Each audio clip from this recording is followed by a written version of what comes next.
southern border. America is at a breaking point. Epstein court documents unsealed. We need to take a deep breath and go through this. Trump's eligibility. The U.S. Supreme Court has to provide us some guidance. Good morning. I'm Steve Kathan with the CBS World News Roundup. Pressure rises for action to ease the situation on the southern border. Officials there say they're overwhelmed by a recent influx of people crossing illegally and claiming asylum. CBS's Margaret Brennan reporting from Eagle Pass, Texas, says top Republicans went there to turn up the heat on the White House. House Speaker Mike Johnson and his fellow Republicans watched Venezuelan migrants make it across the Rio Grande and the razor wire set up by Texas law enforcement. The speaker wants President Biden to adopt some Trump-era policies. If you don't end catch and release as a policy, if you don't reinstitute remain in Mexico, if you only fix asylum or parole and not these other things, then you don't solve the problem. Do you believe that more border funding is needed? I don't believe, our position is. Because the White House says they want to hire more agents, they want to do all sorts of things, and you are standing in the way in the House.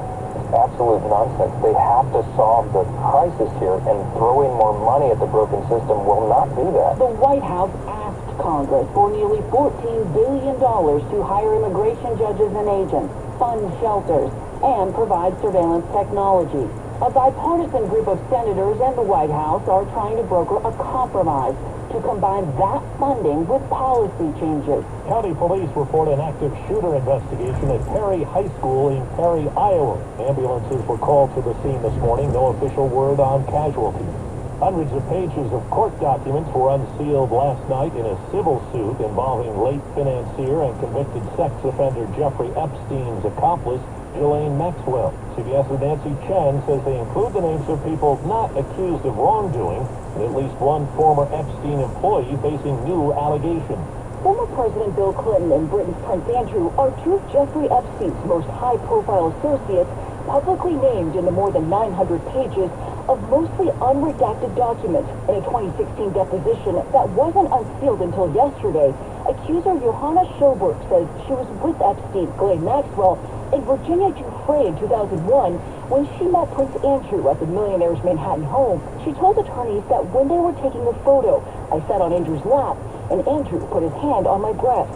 Later in her deposition, Schoberg discussed former President Bill Clinton. She did not accuse him of any wrongdoing, but said that Epstein told her one time that Clinton likes them young, referring to girls. Schoberg also said she had dinner with magician David Copperfield. She said the star asked her if I was aware that girls were getting paid to find other girls, but testified he told her no specifics about that. Overseas, there's word the U.S., in an operation with Israel, Egypt, and others, rescued the mother of an American serviceman and her brother-in-law, who were pinned down during heavy fighting in Gaza City. This happened on New Year's Eve. Her husband had been shot earlier as the family fled from a building hit by an airstrike. He died days later.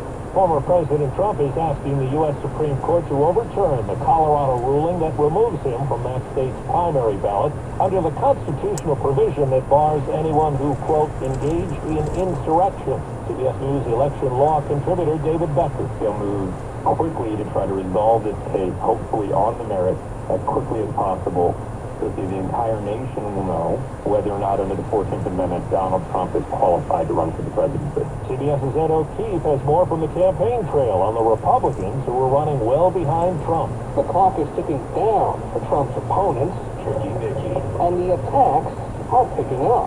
Ron DeSantis is lying. Literally every commercial he's running in Iowa, it's a lie. And he's lying because he's losing. The two vying for second place, Ron DeSantis and Nikki Haley, are targeting each other.